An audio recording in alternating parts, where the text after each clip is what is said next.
Hello student, कैसे हो आप सभी। उम्मीद है बहुत अच्छे होंगे और बहुत मन लगा के अपनी पढ़ाई कर रहे होंगे। मैं प्रिया स्वागत करती हूँ आपका आपके यूट्यूब चैनल प्री 10 क्लासेस में, जहाँ पर हम पढ़ रहे हैं क्लास 10 का विज्ञान का चैप्टर नंबर 9। मैंने इससे पहले आपको केमिस्ट्री करा दी है, अब हमारी फिजिक्स स्टार्ट हुई है।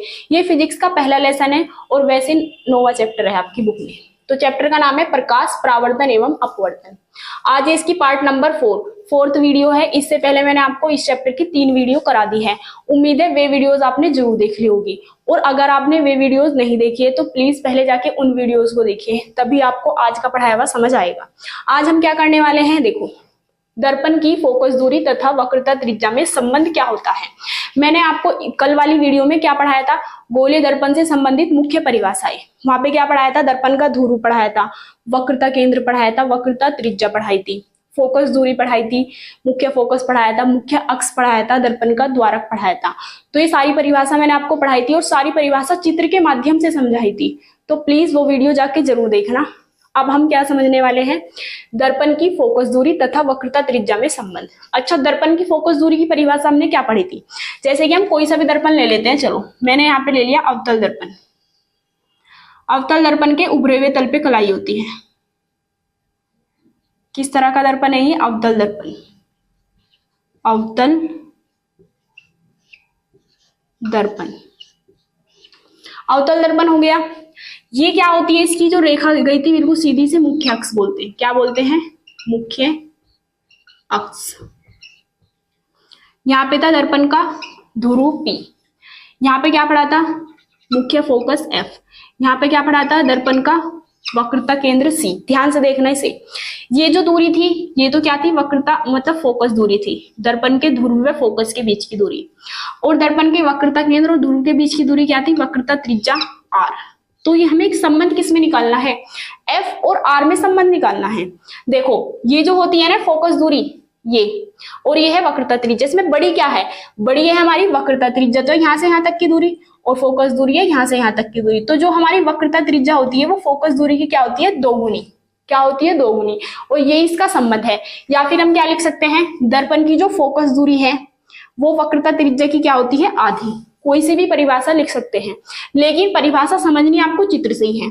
ये मुख्य अक्ष होता है, दर्पण का वक्रता केंद्र क्या होता है, उस गोले के केंद्र को जिसका दर्पण एक भाग होता है। जैसे बहुत बड़ा दर्पण हो गए, गोला होगा ये, उससे इसे काटा गया होगा, तो ये इसका केंद्र होगा, इतनी दूरी इधर है, इतनी ही दूरी इधर है, ये वक्रता केंद्र होता है। चलो ये तो आपको बनाने की जरूरत नहीं है। तो हम परिभाषा में क्या लिखेंगे इसकी, दर्पण की फोकस दूरी तथा वक्रता त्रिज्या में संबंध क्या है, दर्पण की फोकस दूरी वक्रता त्रिज्या की आधी होती है।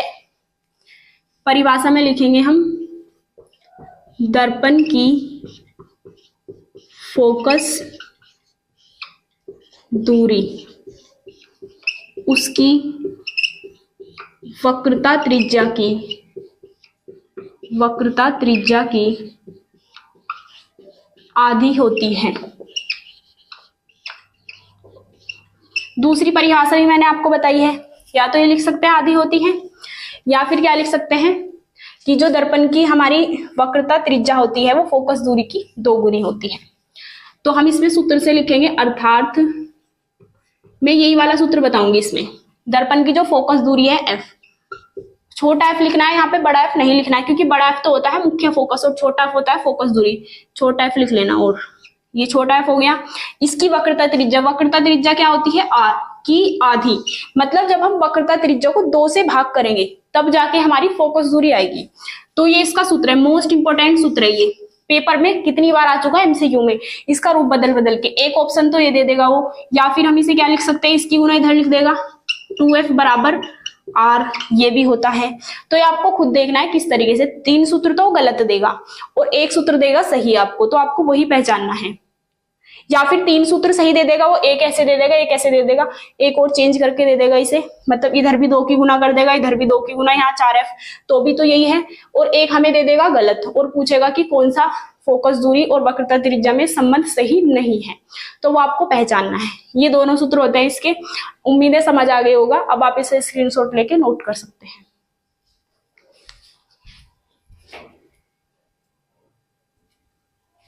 अब हम क्वेश्चन करने वाले हैं। जो हमने पढ़ा था ना अभी, गोलीय दर्पण की फोकस दूरी तथा वक्रता त्रिज्या में संबंध, उसके आधारित इस तरीके से एक सवाल आते हैं। या तो फोकस दूरी देता है हमें, या फिर वक्रता त्रिज्या देता है और दूसरी चीज पूछ लेता है। इस तरीके से क्वेश्चन आते हैं। वैसे मैं आपको सारे अंकित प्रश्न कराऊंगी, ये एक अंकित प्रश्न मैं आपको यहीं पे बता रही हूँ। देखो इसमें क्या कहा है, एक गोलीय दर्पण की फोकस दूरी क्या होती है, एफ, वो कितनी दी है, 20 सेंटीमीटर। देखो अब उसने हमें ये नहीं बताया कि गोलीय दर्पण अवतल है या उत्तल है, क्योंकि अवतल उत्तल इनमें चिन्ह परिपाटी भी यूज होता है। जो अवतल दर्पण होता है उसकी फोकस दूरी माइनस की होती है, जो उत्तल दर्पण होता है उसकी फोकस दूरी हमारी प्लस की होती है। तो ये हम उत्तल ही लेकर चल रहे हैं, तो हम प्लस की ही रख रहे हैं। वैसे वो क्वेश्चन में बताता है हमें। अब आगे क्या पूछा है, इसकी वक्रता त्रिज्या ज्ञात करो, क्योंकि हमें फोकस दूरी ये प्लस की ही दे रखी है तो हम उत्तल ही लेके चलेंगे इसे। अब हमें क्या बतानी है, इसकी वक्रता त्रिज्या। वक्रता त्रिज्या किसे कहते हैं, हम आर को कहते हैं, ये हमें बतानी है। अब हमने सूत्र क्या पढ़ा था, चूंकि हम सूत्र पढ़ा था हमने F बराबर R बटे 2, तो हमें जिसका मान दिया है उसका मान रख देंगे। F का मान कितना दिया है हमें, 20, तो 20 बराबर R बटे 2, 2 की गुना इधर होगी, 20 दूनी 40, तो R बराबर कितना आ गया हमारा, 40 सेंटीमीटर।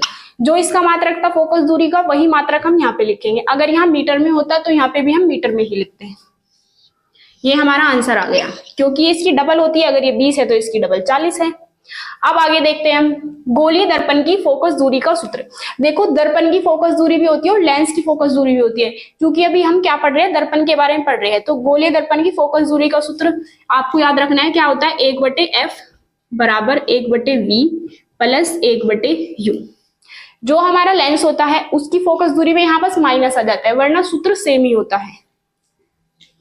अब इसमें हम लिखेंगे जहां F बराबर क्या है, दर्पण की फोकस दूरी, दर्पण की फोकस दूरी, और V क्या है, प्रतिबिंब की दूरी। जो V है हमारा वो प्रतिबिंब की दूरी होता है, और जो U है वो वस्तु की दूरी होता है। ये वस्तु प्रतिबिंब क्या है ये मैं आपको कल पढ़ाऊंगी, कल आपको प्रतिबिंब ही पढ़ाऊंगी। ये तो पूरा हो गया है। फिर गोलीय दर्पण किस प्रकार के प्रतिबिंब बनाता है, और मतलब उत्तल अवतल इनके प्रकार बताऊंगी सब कुछ। तो अभी आप इसे ऐसे ही नोट कर लेना। V बराबर क्या होती है, प्रतिबिंब की दूरी, प्रतिबिंब मतलब परछाई, प्रतिबिंब की दूरी, और V बराबर U बराबर क्या होता है, वस्तु की दूरी, वस्तु की दूरी। उम्मीद है ये वीडियोस आपको अच्छी लगी होगी, और अगर आप हमारे चैनल पर नए हैं तो प्लीज चैनल को सब्सक्राइब जरूर कर लीजिए और वीडियो को लाइक करना ना भूलें। ये वीडियो आपको कैसी लगी है कमेंट बॉक्स में भी आपको जरूर बताना है। अब आप इसके स्क्रीनशॉट लेके नोट कर सकते हैं।